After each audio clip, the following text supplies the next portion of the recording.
You're listening to the Cyberwire Network, powered by N2K.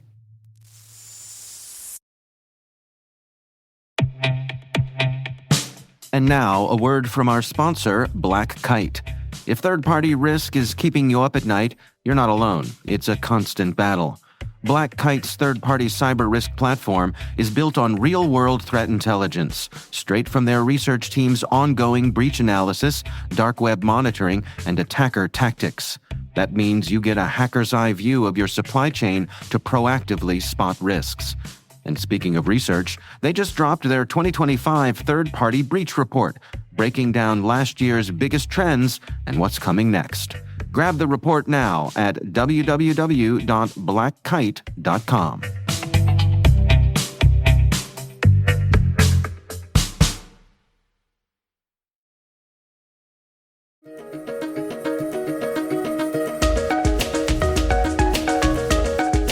Hello, everyone, and welcome to the CyberWire's Research Saturday. I'm Dave Bittner, and this is our weekly conversation with researchers and analysts tracking down the threats and vulnerabilities, solving some of the hard problems, and protecting ourselves in a rapidly evolving cyberspace. Thanks for joining us.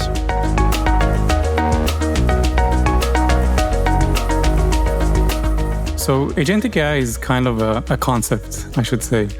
And it basically means any type of system, any type of code that uses LLM in sort of way that allows the LLM to decide about the control flow of the program.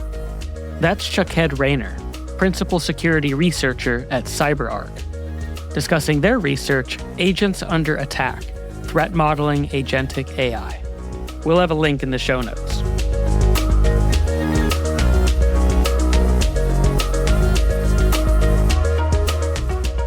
What initially prompted you and your colleagues to investigate the security implications of agentic AI?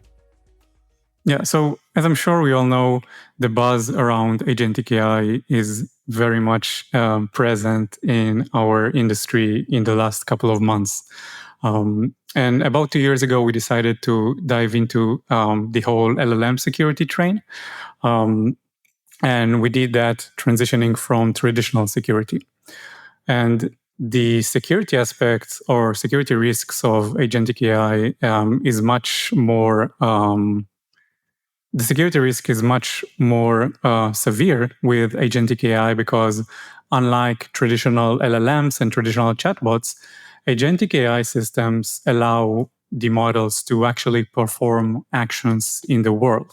And so having a vulnerability in one of those systems can actually have much greater implications than just having the LLM spit out some information that it shouldn't. And this is why we decided to go deep into the agentic AI security. And this is what motivated us to start exploring it. Well, let's dig into the study together here. What are the primary vulnerabilities associated with agentic AI systems that your research uncovered? Yeah, so we basically focused on systematically mapping out the threat landscape of agentic AI systems. So some of the LLM vulnerabilities or attack vectors were already known, but we really put emphasis and focus around how those apply in agentic systems. And moreover, we really tried to illustrate and actually demonstrate practically and technically using a lot of demos how those attack vectors manifest in the agentic AI field. So generally speaking, we can divide the threat landscape of agentic AI into two categories. One is the traditional access attack vectors. Because agentic AI is built upon normal code, we still have a lot of server-level attacks on those systems that we all know and love from the past few decades of information security. Mm-hmm. And of course, it's still relevant. And we need to be aware of that because even though the technology, LLMs and agents is very different, it's still vulnerable to a lot of traditional stuff as well. In addition to that, those systems also present a completely new attack surface, which is the attack surface that presents a lot of LLM-based attacks. There we can see a lot of prompt injections and model manipulations that eventually can manipulate the system to behave differently than what it was intended. Well, let's talk about some of the identity and access management challenges here. I mean, how does agentic AI complicate traditional identity and access management frameworks? That's a good question. I think agentic AI is still a beast that we don't know very well as an industry. And there aren't any security standards in it. And we still don't really know how to treat those AI agents. Are there users? Are there machines? Are they bots? The question is still open. And of course, AI agents, the whole thing about them is that they are able to perform actual actions. And for them to do that, we have to grant them permissions. We need to give them access tokens. We need to open accounts for them. We need to allow them to access databases and so on. And because of that, we really need to understand what their identity should be and what access exactly they can have. And since, again, it's a new beast, it's still kind of a challenge that we need to face as an industry. Can we talk about some of the risks from overprivileging these AI agents and how organizations can mitigate these kinds of things? Yeah, of course. So overprivileged is a risk that is not only associated with agentic AI. However, it manifests in a very severe way. It can manifest in a very severe way in agentic AI. So, for example, let's say that we have an agentic AI system that needs to access some databases. Of course, it needs to have a token for writing and reading from those databases, and it needs to have it for all of them for it to work. And now, let's say we are a user or an attacker, and potentially we can only have access to one of those databases. Just because we can use the system, it doesn't mean we have to be able to access to all of them. So we have a discrepancy between what I or the user or the attacker can access and what the agent can access. And we know that LLMs can be manipulated. And this way, even if I personally, as a user, have access only to one database, I can try and manipulate the agent working for me that has access to more of those databases in order to perform actions that I wouldn't have access to in the beginning. It's interesting to think about the idea of kind of social engineering your AI agent. Exactly. And when we were starting to work on that, LLM security field, jailbreaking was just that, trying to convince, to kind of socially engineer, persuade the LLM in any way you can think of in order for it to behave in ways that it shouldn't.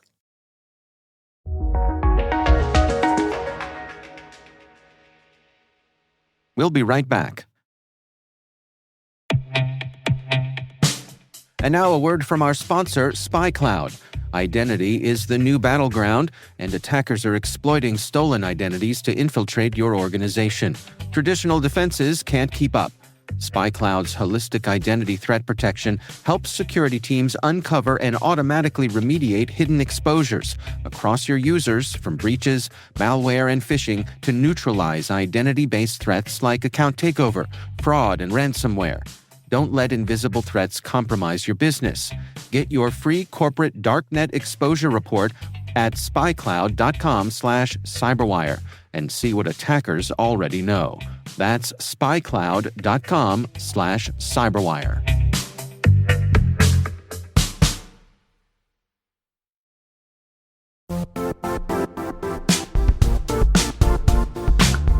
Secure access is crucial for U.S. public sector missions, ensuring that only authorized users can access certain systems, networks, or data. Are your defenses ready? Cisco's Security Service Edge delivers comprehensive protection for your network and users.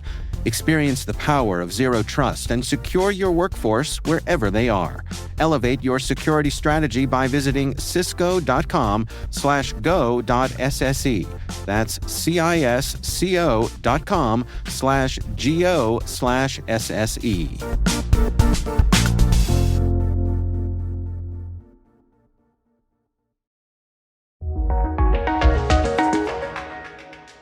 Can we talk about lifecycle management here? As these AI agents go through, from deployment to decommissioning, how do organizations handle that? Yeah, so in terms of life cycle, I think AI agents present a few challenges that we haven't seen before in that way. And first of all, we should talk about the LLMs, the base models that the agents rely on and that they provide most of the functionality of the agents. As we know, LLMs are those huge neural networks that most of us just consume because there aren't a lot of companies that really develop and train those big models. And so as consumers, we don't really know exactly what's going on inside. So this is one aspect we should be aware of. And of course, only use models that we trust to the extent that we can trust them, again, without knowing exactly what's going on inside. So this is one area. Now, another thing is how do we make sure that our agent is trustworthy? And again, there are a few options here in terms of utilizing or writing agents. We can either download or access an agent in some service, or choose an agent from some store. And then again, we need to trust the developer of this agent, or we can alternatively develop them ourselves. And then we need to make sure that we are aware of exactly what are the important parts in the code that we should monitor. So for instance, let me give you an example. If we're talking about a traditional software, then we know that when the code itself changes, it may change the behavior of the system dramatically. Now, with AI agents, a lot of times the behavior of the agent can be dramatically changed just by changing the instructions or the system prompts or the configuration of the model that is at the heart of this AI agent. And this is why we need to make sure that we also really monitor and defend those configuration files holding those instructions. I mean, I suppose, just similarly to how you routinely monitor your employees, just to make sure that they're doing what they're supposed to be doing and nothing has gone astray, you need to monitor and audit your AI agents as well. Exactly. And again, because of the flexibility that LLMs provide to traditional code with AI agents, it's really a good idea to monitor the actions that the agents can do, because again, the nature of them is very dynamic. And if we don't define and design them properly, they can really go rogue. So based on your findings here, what are your recommendations, or what are best practices for organizations out there who are going to be deploying agentic AI? That's a good question. First of all, I'd like to suggest to map out all of the systems using LLMs and all of the agentic systems in the organization in order to just get a grasp of what we're dealing with. Then I'd like to suggest a few key core principles to go by. The first one, and I like to really emphasize this one, is to never trust the LLM. And I like to say that because a lot of people inherently tend to trust those LLMs because they really have an impressive ability to output intelligent text. However, we know that they can sometimes hallucinate, but for us in the security industry, we know that attackers can very easily manipulate those models to behave in any way they wish. So the idea is to never trust an LLM. And from that stems a lot of security best practices that we can implement in order to deal with that.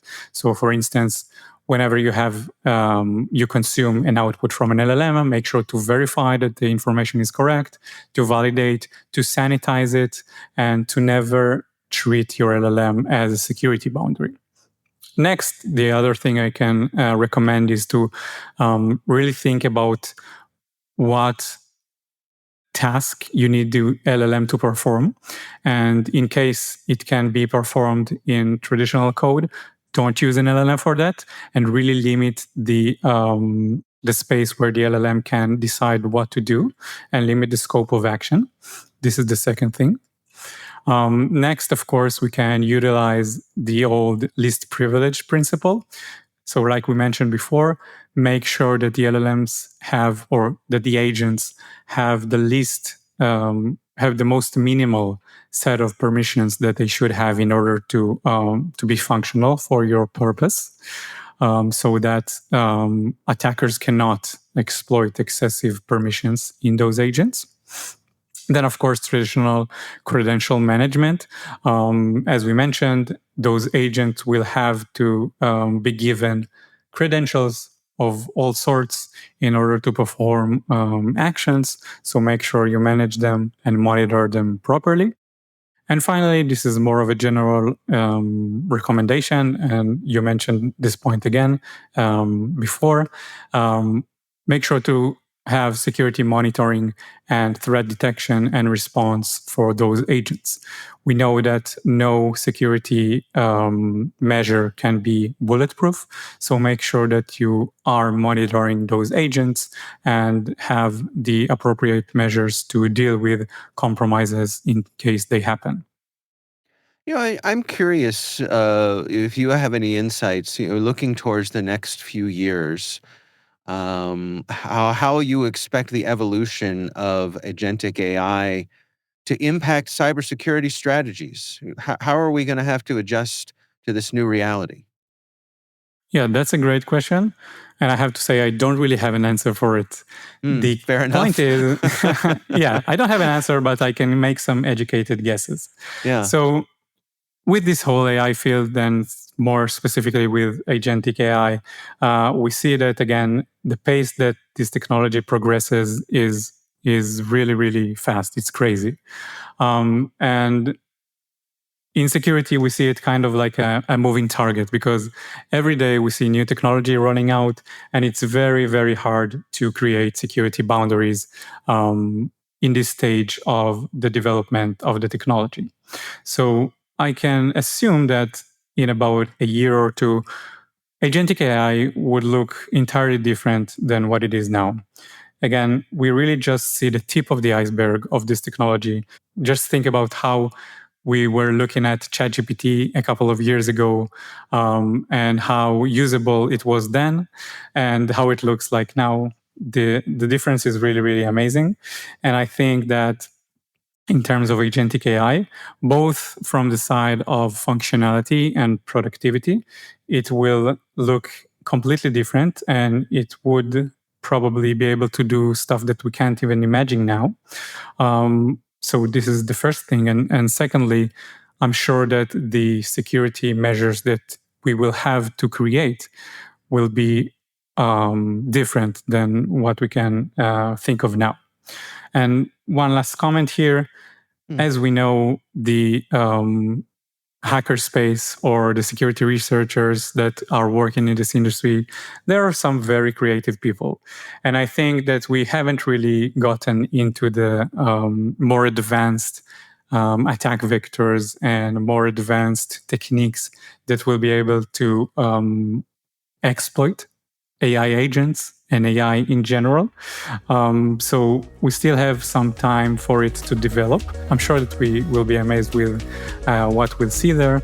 This will require protections that we have a hard time imagining now.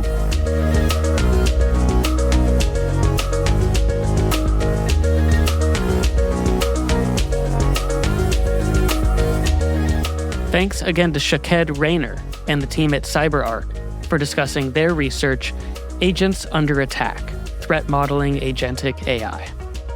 That's Research Saturday. We'd love to know what you think of this podcast. Your feedback ensures we deliver the insights that keep you a step ahead in the rapidly changing world of cybersecurity. If you like the show, please share a rating and review in your podcast app. Please also fill out the survey in the show notes or send an email to cyberwire@n2k.com. We're privileged that N2K Cyberwire is part of the daily routine of the most influential leaders and operators in the public and private sector. N2K makes it easy for companies to optimize your biggest investment, your people. We make you smarter about your teams while making your teams smarter. Learn how at n2k.com. N2K's senior producer is Alice Carruth. Our Cyberwire producer is Liz Stokes. We're mixed by Trey Hester and Elliot Peltzman. Our executive producer is Jennifer Iben. Peter Kilpie is our publisher. And I'm Elliot, in for Dave. Thanks for listening.